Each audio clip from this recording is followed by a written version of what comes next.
आज हम रूस और यूक्रेन की जंग के हालिया डेवलपमेंट्स पर बात करेंगे जो 2022 से चल रही है और अब 2025 में इस कॉन्फ्लिक्ट ने नए मोड़ ले लिए हैं। इस वीडियो में हम खास तौर पर मेनली अगस्त और सितंबर 2025 के इंसिडेंट्स पर फोकस करेंगे, जैसे कि एक अमेरिकी कंपनी की फैक्ट्री पर रूसी हमले की बात करेंगे, यूक्रेन की सुरक्षा गारंटी से जुड़ी यूरोपियन बैठकें जो हुई है और यूरोपियन मीटिंग्स जो हुई है, और साथ ही अमेरिका रूस के बीच जो बातचीत हुई है, और इसके साथ ही चीन में जो एक इम्पॉर्टेंट मुलाकात हुई है उसके बारे में हम बात करेंगे और समझेंगे इनका बैकग्राउंड क्या है और इनका इम्पैक्ट क्या है। तो चलिए शुरू करते हैं।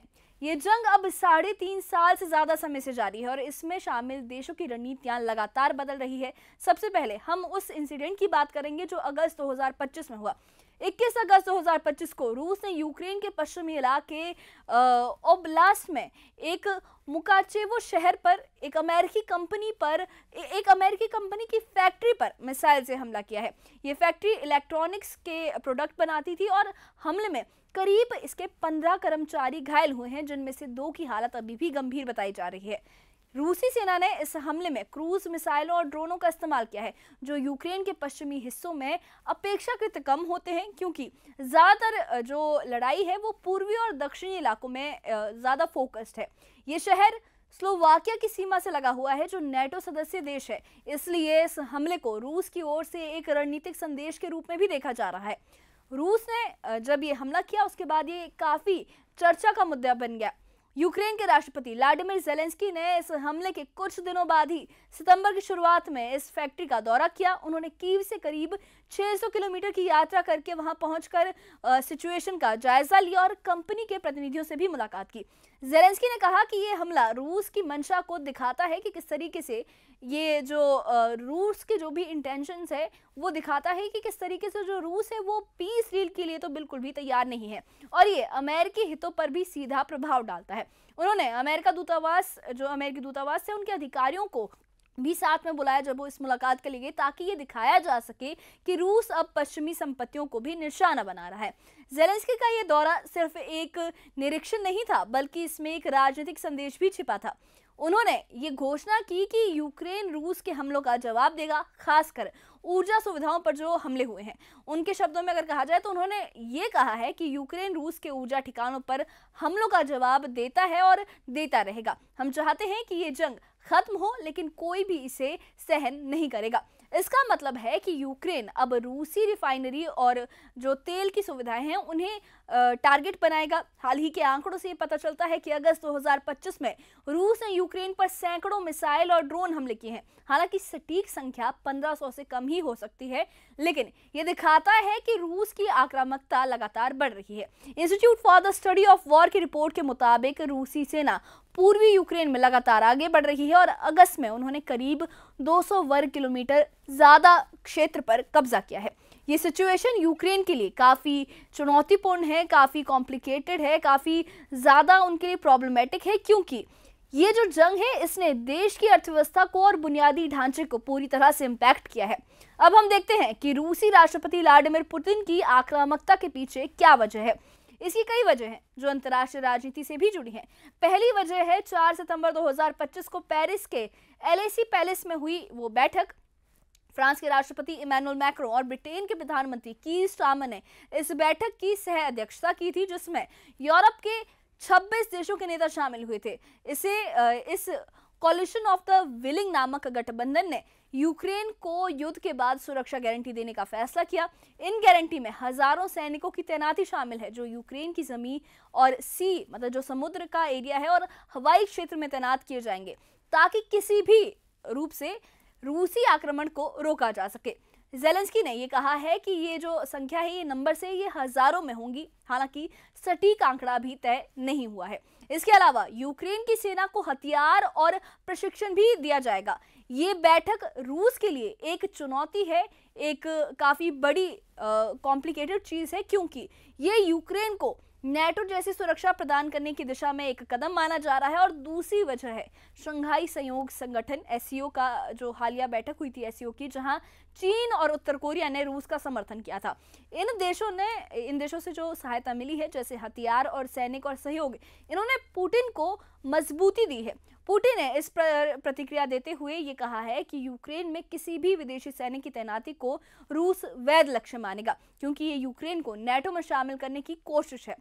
यूरोप की भूमिका इस युद्ध में काफ़ी इंपॉर्टेंट है, इस जंग में काफ़ी ज़्यादा इम्पैक्टफुल है। अभी करंट सिचुएशन की बात करें तो ब्रिटेन, फ्रांस और जर्मनी यूरोप के मुख्य जो मेन कंट्रीज मानी जाती हैं, और ब्रिटेन और फ्रांस सबसे ज़्यादा एक्टिव हैं इसमें, जहां स्टामर और मैक्रो ने ये कहा है कि किसी भी आपात स्थिति में, किसी भी इमरजेंसी सिचुएशन के लिए वो तैयार रहेंगे और तैयार रहना उनके अकॉर्डिंग ज़रूरी है। जर्मनी ने भी ये साफ किया है कि वो यूक्रेन में सीधे सैनिक नहीं भेजेगा, लेकिन बाकी जो हेल्प है वो उसे प्रोवाइड करेगा। इटली की प्रधानमंत्री जॉर्जिया मेलोनी ने भी ये कहा है कि इटली फौज नहीं भेजेगी, लेकिन यूक्रेन की सेना को बाहर प्रशिक्षण देने को वो तैयार हैं।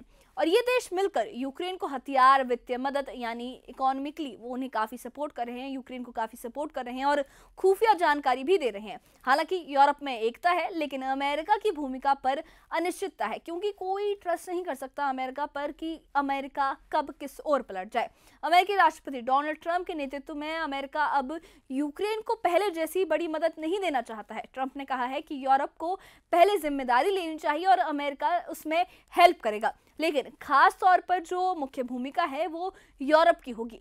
एक रिपोर्टर के सवाल पर ट्रंप ने ये जवाब भी दिया था कि हम यूक्रेन की सुरक्षा की गारंटी पर काम करेंगे, हम उनकी मदद करेंगे, लेकिन यूरोप आगे रहेगा। ये जंग अचानक खत्म हो जाएगी, ये उन्होंने कहा है, ये ट्रंप ने कहा है। इसको समझने के लिए हमें थोड़ा पीछे जाना होगा। यूक्रेन के नेटो में शामिल होने का जो मुद्दा है ये सबसे पहले 2008 में था। 2008 में ये जो बातचीत है, ये चर्चा शुरू हुई थी जब नेटो ने यूक्रेन और जॉर्जिया को सदस्यता का न्योता दिया था, लेकिन रूस ने उसी साल जॉर्जिया पर हमला करके ये चेतावनी दी थी कि उसके जो सीमावर्ती देश है उन्हें वो नाटो से दूर रखेगा और उन्हें नाटो से दूर रखा जाए। उन्होंने उस जो रूस ने है उन देशों को चेतावनी दी है। 2022 में रूस ने यूक्रेन पर कंप्लीटली पूर्ण रूप से आक्रमण शुरू कर दिया, जो अब 3.5 साल से चल रहा है। और अभी करंट में प्रेजेंट की बात करें तो प्रेजेंटली रूस यूक्रेन के करीब 20% क्षेत्र पर कब्जा जमाए हुए है, जो लगभग 1,14,500 वर्ग किलोमीटर है। इसमें डोनेट्स्क, लुहांस्क, खेरसान, जापोरेजिया जैसे कई इलाके शामिल हैं। रूस इन जगहों पर अपनी ऐतिहासिक और रणनीतिक संपत्ति इन्हें मानता है और इन्हें छोड़ने को तैयार नहीं है। पुतिन ने यह कहा है कि अगर कोई समझौता होता है तो रूस उसे पूरी तरह से निभाएगा, लेकिन सुरक्षा गारंटी दोनों देशों के लिए होनी चाहिए। अभी तक इस पर गंभीर बातचीत नहीं हुई है। दोनों देशों ने आपस में डायरेक्टली कोई भी कॉन्वर्सेशन इस मुद्दे पर अभी तक नहीं की है। अब हम अमेरिका और रूस के बीच हालिया बातचीत पर आते हैं। 15 अगस्त 2025 को अलास्का में ट्रंप और पुतिन की मुलाकात हुई थी और ये जो मीटिंग थी ये यूक्रेन युद्ध को खत्म करने के लिए, यूक्रेन की जंग को खत्म करने के एजेंडा से की गई थी, जहां ट्रंप ने अमेरिकी सैन्य क्षमताओं का प्रदर्शन किया था। हालांकि बैठक में कोई भी बड़ा समझौता नहीं हुआ। ट्रंप को उम्मीद थी कि पुतिन यूक्रेन पर नरम रुख अपनाएंगे, लेकिन पुतिन ने यह साफ कर दिया कि युद्ध विराम तभी पॉसिबल है, पीस डील तभी पॉसिबल है जब यूक्रेन रूसी कब्जे वाले इलाकों से अपना दावा छोड़े। पुतिन ने यह कहा है कि अगर लंबी शांति के फैसले होते हैं तो यूक्रेन में विदेशी सैनिकों की कोई जरूरत नहीं है। ये जो मीटिंग थी ये ट्रंप की कूटनीति के लिए एक चुनौती साबित हुई, क्योंकि 2025 का सितंबर उनके लिए कई मोर्चों पर दबाव वाला रहेगा, जिसमें रूस के अलावा ईरान और चीन भी शामिल है। इस बीच एक और इम्पॉर्टेंट इंसिडेंट सितंबर 2025 की शुरुआत में चीन की राजधानी बीजिंग में हुआ। वहां एक सैन्य परेड के दौरान चीनी राष्ट्रपति शी जिनपिंग और उसके साथ ही जो रूसी राष्ट्रपति है व्लादिमीर पुतिन और उत्तर कोरिया के नेता किम जोंग उन मौजूद थे। ये तीनों नेताओं की पहली सार्वजनिक मुलाकात थी, जो एक नए गठबंधन का संकेत देती है। इस परेड में लेजर हथियार और न्यूक्लियर मिसाइलों का प्रदर्शन किया गया, जो अमेरिका और उसके सहयोगियों के लिए चिंता का मुद्दा बन गया है। चीन ने रूस को आर्थिक और सैन्य सहायता दी है, जबकि उत्तर कोरिया ने हथियार और सैनिक भेजे हैं।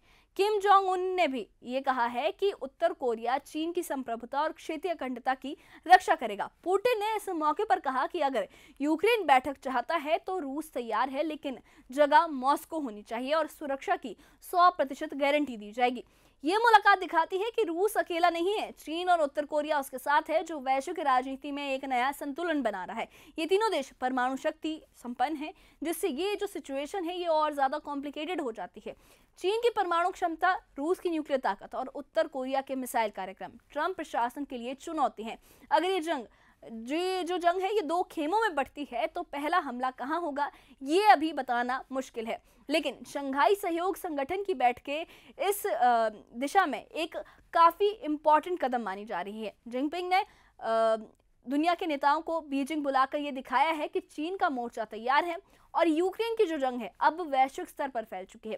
जेलेंस्की यूरोप से मिली सुरक्षा गारंटी पर भरोसा कर रहे हैं, जबकि पुतिन अपनी शर्तों पर शांति चाहते हैं। ट्रंप की नीति यूरोप के तरफ से ज्यादा वो निर्भरता चाह रहे हैं और बीजिंग की मुलाकात ने नए गठबंधनों को जन्म दे दिया है। क्या शांति संभव है या ये जंग और बढ़ेगी, ये तो समय बताएगा, लेकिन इस बारे में आपकी क्या राय है हमें कमेंट बॉक्स में अपनी राय जरूर बताइए। और इससे जुड़े अपडेट्स के लिए और ऐसी ही खबरों के लिए हमारे चैनल के साथ बने रहिए, हमारे चैनल को सब्सक्राइब करिए। शुक्रिया।